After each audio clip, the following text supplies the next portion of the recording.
threw in a few other words not related to COVID that I just kept seeing in news and in articles, again, particularly around the Black community and anti-Black racism. So a lot of times, especially when there's a death or a murder around police violence, we hear that someone has died or their death has sparked activism, right? Now, death was involved, but the word murder might fit better, right? Especially if we're talking about the situation with George Floyd, where we all unequivocally saw what happened. Now, I have legal friends, and sometimes the word murder can only be used if someone's convicted of something. So maybe that's why news media doesn't use it.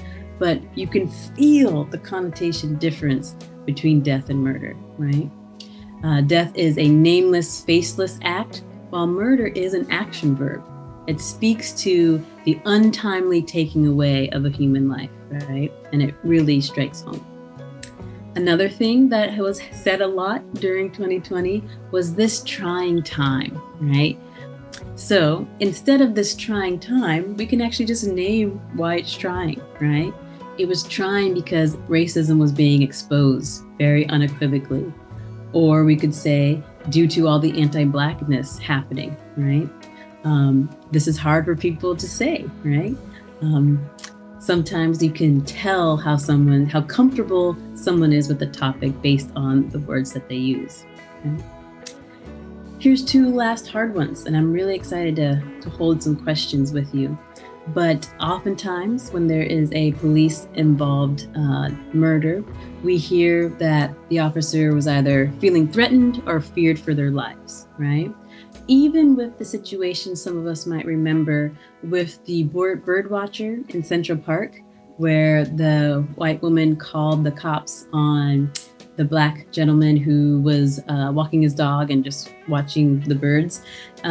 She called the police and said, there's a Black man here and he's threatening me, right? And she knew very well that what she was doing was weaponizing racism, right? That if, as a white woman, her being threatened would activate the system and likely cause harm or at least serious reprimand to that Black man, right? So what are we at? What's actually being done? It's actually weaponizing this invisible web that can end up with very dire consequences. And then lastly, real subtle, but this one really gets my goat, as all of them do, unarmed, right? We just lost another Black man, Jalen, who was unarmed, right? But in describing a Black person, usually unarmed comes up as almost as if we're assuming that they are armed, right? And so this person is just a community member, right? We never hear unarmed when it's a different person of a different ethnicity. So I would just wonder what it would be like to say this community member was gunned down or shot, not an unarmed Black man, right? Having to state that the person is unarmed is highlighting the assumption of dangerousness, right?